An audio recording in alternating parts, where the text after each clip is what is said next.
aware. So fast forward, suddenly you and Raila Odinga are shaking hands and speaking like long-lost brothers. I mean, people were actually very, very surprised by that. And let me just quote for you some of the things that you said, that this marks a new beginning for the country, that we may differ politically, but you should and we should unite as Kenyans for the sake of the country. Raila Odinga himself said, is that the reality is that we need to save our children from ourselves. That's pretty dramatic.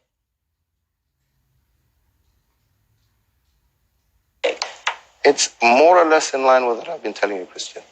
How did that happen from these pitched battles, removing television channels, all of that? Purely from the point of view, and I've always maintained that I am always ready and open for dialogue, for exchange, on the basis of what is in the best interest of the people of Kenya. And as far as I was concerned, the competitive politics were over. There is a government. We acknowledge that there is an opposition. And we said, and I said it very clearly, that I have no problem reaching out to find bipartisan solutions to the issues that affect us, to the problems that Kenyans have. We don't have the sole monopoly of all the right ideas and answers. We need to open ourselves up to constructive criticism as well as constructive engagement. And that was the offer. One of the major issues, and it's a holdover from sort of colonial Victorian, is the issue of sexual preference in many African countries. In Kenya, to be gay, the LGBT community is illegal. They just want to have equal rights, the same privacy and equality as all other Kenyans do. Is that something that you aspire to for your country? I want to be very clear, Christiana. I will not engage in a subject that is of it is not of any major importance to the people and the Republic of Kenya. This is not an issue, as you would want to put it, of human rights or this.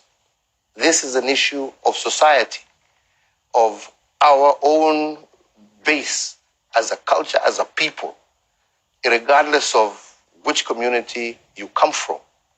This is not acceptable. This is not agreeable. This is not about Uhuru Kenyatta saying yes or no. This is an issue that the people of Kenya themselves, who have bestowed upon themselves a constitution, right, after several years, have clearly stated that this is not a subject that they are willing to engage in, at this time and moment. In years to come, possibly long after I'm president, who knows? Maybe our society will have reached a stage where those are issues that people are willing, freely and open to discuss. I have to be honest with you. And that is the position that we have always maintained. Those are the laws that we have, and those are laws that are 100% supported by 99% of the Kenyan people, irregardless of where they come from. So, you're going to get yourself into trouble. Because what you've categorically just stated is that this is not an issue for us, for the Kenyan people, and you don't think that the idea of their privacy, their equality, their rights is important. But it's a global issue right now. It's important to them where they are. Why is it not important saying to you that it as is president not of the country? Important to me as the leader of 49 million Kenyans. And after, if you want to ask me my personal opinion. What is your personal opinion? After I finish my process, I can talk about my personal opinion. But as the leader of the people of the Republic of Kenya, I represent that which our people are desirous to be. And I have no choice but that is my position. Would you publicly say that people who are LGBT, gay members of the Kenyan population should not be discriminated against, should not be violated, should not be abused? No Kenyan should be abused, should be, mistreated in any particular. Every Kenyan is protected by law. Every single Kenyan.